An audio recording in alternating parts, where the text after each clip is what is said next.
మాకు మొన్న యాక్సిడెంట్ అప్పటి వరకు తెలియదు.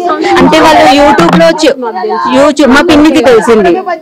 5 సంవత్సరాల నుంచి రిలేషన్ ఉంది, మ్యారేజ్ కొంచెం మాకు ఎవరితో మాట్లాడలేదు వాడు. అట్లా వాళ్ళ మా మరదలు. అవునండి, మరి పెళ్లి చేసుకుంది. పవిత్ర ఏదో మందు పెట్టింది, అది ఆ మైకంలో పవిత్ర మైకంలో మా తమ్ముడు మాకు కాకుండా పెద్ద. మరి అది ఆమెకు ఉండాలండి, ఆమెకు ఉండాలి. మేము చాలా బాధపడుతున్నామండి. పవిత్ర అన్న మనిషే మా తమ్ముడిని తీసుకెళ్లిపోయిందండి. కారణం పవిత్రేనండి. ఆ చిన్న పిల్లలకి ఇప్పుడు ఏం దారి చూపిస్తారో చూపించాలండి. మా చాలా అన్యూన్యంగా బాగా కలిసిమెలిసి ఉండే. ఎప్పుడైతే బాగా కొట్టేవాడు, తాగి కొట్టేవాడు అంతా. అమ్మాయి చెప్తే ఉన్న కొద్ది ఈయన వచ్చి చేశాడు. వాళ్ళ మమ్మీ మీద కూడా తిట్టేవాడంట, మా బాబాయ్ని అందరి మీద అరిచేవాడు. కానీ ఎక్కువ ఇక్కడ రాకపోయాడంట. కొడుకు చివరిగా అంటే మొన్న యాక్సిడెంట్ మా పిన్నితో మాట్లాడాడు. మొన్న పోయి హాస్పిటల్ మా బిడ్డ డాక్టర్ అలా అన్నా, నేను డ్రెస్సింగ్ చేస్తా, నువ్వు హాస్పిటల్ పో అన్నా, నేను డ్యూటీకి వెళ్ళి వచ్చి నీకు డ్రెస్సింగ్ చేస్తా అంటే సరే అమ్మా ఎక్స్రే తీసుకుంటా అన్నాడు. ఎక్స్రే తీసుకుంటాను, మేము ఇద్దరం పోతే ఆడ మా బిడ్డని నన్ను చూడంగానే నేను తర్వాత చూపించుకుంటా ఉందని, ఇప్పుడు ఏం కాదు. ఒకటే ఇంట్లో పవిత్ర ఇంట్లోనే ఉండేవాడు మా చెల్లి మణికొండలో.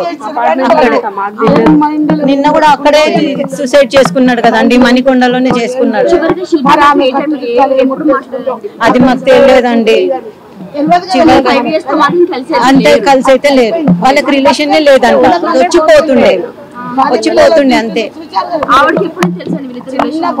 అది తెలియదండి నాకు కూడా అంత ఐడియా. మా సొంతము బావ కొడుకైనా 5 అన్నదమ్ములు మా బావ.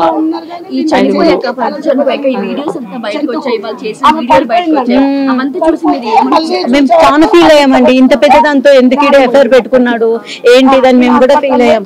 అంటే వాడు పవిత్రే నా ప్రాణం, పవిత్రే నా సర్వం, పవిత్ర అనే వాడు పవిత్ర మైకంలోనే ఉండి ఆఖరికి పవిత్రతోనే పోయాడండి.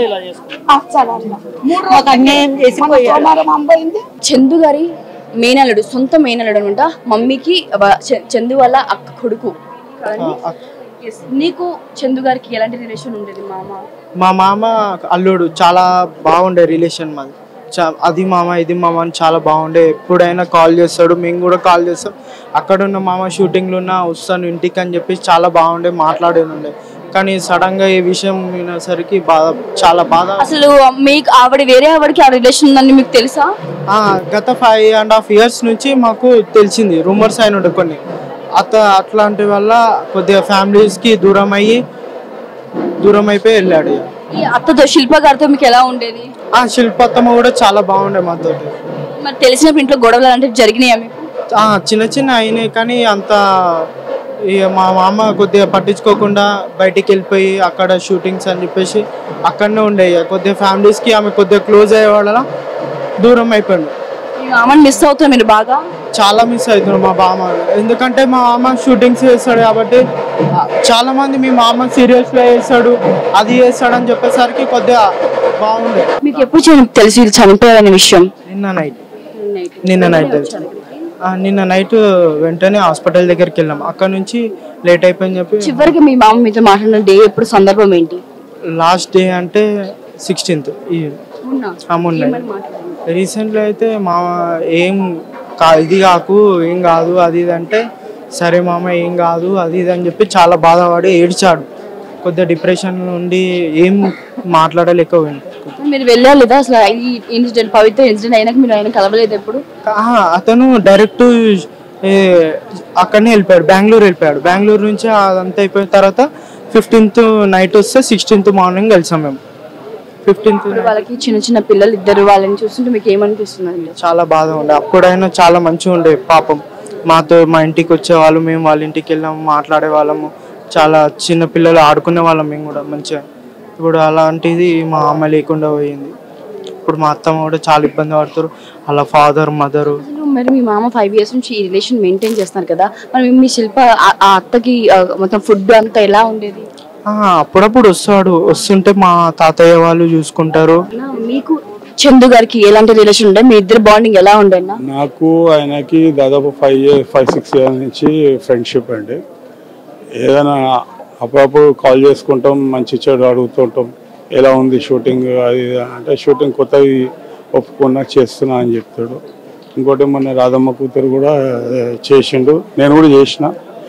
ఆయనకి నేను కలవలే, అయితే ఫోన్ చేసి చెప్పిన, అన్న ఇట్లా చేసిన అన్న అంటే, నాకు లేదు తమ్ముడు నువ్వు చేసిన మంచిగా చేసి ఉంటావులే అని వీడియో కూడా పంపించిన. ఓకే సూపర్ చేసినావు తమ్ముడు అని చెప్పాడు. వాళ్ళ ఇద్దరు రిలేషన్ ఎప్పుడు తెలియదు అన్న? నాకు ఎప్పుడు ఇప్పటివరకు అయితే ఏం తెలియలేదు, ఎందుకంటే కొన్ని చెప్పగలితే కొన్ని చెప్పలేము కదా. ఏదైనా వేరే వ్యక్తిగతంగా కొన్ని మనం వేరే చెప్పాలి, కొన్ని ఆయన ఇంటర్నల్ ఇది అడగం కదా మనం కూడా. ఇది చనిపోయినప్పుడు, పవిత్ర గారు చనిపోయినప్పుడు ఆయన మీడియాకి ఒకసారి రావడం ఎంత చెప్పినప్పుడు షాక్ అయ్యి ఉన్నారా? అసలు ఏమనిపించింది అన్న? ఆల్రెడీ నేను చాలా షాక్ లో ఉన్నా, ఎందుకంటే యాక్సిడెంట్ అయింది, ఆమె మంచి ఆర్టిస్ట్, ఆమె కూడా చనిపోయింది అంటే చాలా బాధాకరమే కదా. ఆమెతో మీ రిలేషన్ ఎలా ఉండేది? అంటే నాకు 1-2 సార్లు వెళ్ళాను నేను. ఇట్లా షూటింగ్ చందు షూటింగ్ ఉన్నప్పుడు పోయి కలిసి, మామూలుగా చందుని కలుస్తాం కదా, ఆమె కూడా కలిసి ఉండే మధ్యలో వేరే షూట్లో కూడా కలిసి ఉంటే అక్కడ, అంటే అదే వే కాదు కలిసినాను. కానీ అంత పర్టికులర్గా మనం అంత ఓన్లీ చందుకి నాకే కొంచెం ఫ్రెండ్షిప్ అంతే. నిన్న మీకు చనిపోయిన నాకు 10:30-11కి తెలిసి మా సిస్టర్ ఫోన్ చేసింది. నేను ఇంకొక మార్నింగ్ నేను అడిగాను, వేరే ఫ్రెండ్ అడిగితే ఆయన ఇంకా రాలేదు, బాడీ గాంధీలో ఉంది పోస్ట్ మార్టం అని. తర్వాత తెలిసింది నాకు, నేను బయలుదేరి వనసరపురం నుంచి రావాలి. ఇంట్లో వాళ్ళతో మీకు సంబంధం ఉండిందన్న శిల్ప గారు? ఓన్లీ చందు అండి, ఓన్లీ చందు. చాలా మంచి వ్యక్తిని కోల్పోయినా, మంచోడు, చాలా మంచోడు. ఎందుకంటే ఆయన కెరియర్ చాలా ఇప్పుడు సూపర్ కెరియర్ అనేది. ప్రతి సీరియల్లో ఆయన కనిపిస్తాడు, కానీ అది దైవాధీనం, మనం ఏం చేయలేము కదా. అంటే మెయిన్ ఏ రీజన్ అయ్యి ఆయన చనిపోయి ఉంటారని మీరు అనుకుంటున్నారన్నా? డిప్రెషన్ అంతే. ఇప్పుడు 5-6 ఇయర్స్ బాండింగ్ ఉన్నప్పుడు, ఒక రిలేషన్ ఉన్నప్పుడు ఆటోమేటిక్ మనకి డిప్రెషన్లో వెళ్ళిపోతాం కదా. అంటే అంతవరకు పోవద్దు, డీప్గా వెళ్ళిపోయాడు అనమాట. కానీ అలా ఫ్యామిలీ, ఆ పిల్లలు, ఈ కెరియర్ అన్నీ వదులుకొని వెళ్ళిపోయాడు ఆయన. అది మాత్రం చాలా బాగా. బుల్లితెరకు ఒక మంచి నటుడిని చాలా మంచి నటుడు కదా. ఇప్పుడు రాధమ్మ కూతురు చేసే, కార్తీక దీపం చేసే, అంతకుముందు ఇంకో సీరియల్ చేసే, ఎన్ని సీరియల్ చేసే, అంటే ఫ్యూచర్ ఒక సినిమా కూడా ఒప్పుకున్నా అని చెప్పిండు నాకు. ఏదో మంచి వ్యక్తిని కోలుకుపోయినాం. ఇండస్ట్రీ, టీవీ సీరియల్ కానీ ఇండస్ట్రీ కానీ మంచి యాక్టర్ని కోలుకోవాలి. కానీ వాళ్ళ కుటుంబ సభ్యులకి సంతాపం తెలుపుతున్నామా. ఇప్పుడు ఆపరేషన్ లేకుండానే మోకాళ్లకు ప్లాస్మా ట్రీట్మెంట్. మీ ఆర్థోపెడిక్ సమస్యలన్నిటికీ రోబోటిక్ టెక్నాలజీ ద్వారా తక్కువ ఖర్చుతో శాశ్వత పరిష్కారం. Free consultation. ప్రతి ట్రీట్మెంట్ పై 20% డిస్కౌంట్. ఈ ఆఫర్ కొద్ది రోజులు మాత్రమే. త్వరపడండి. V9 hospitals 9281465842.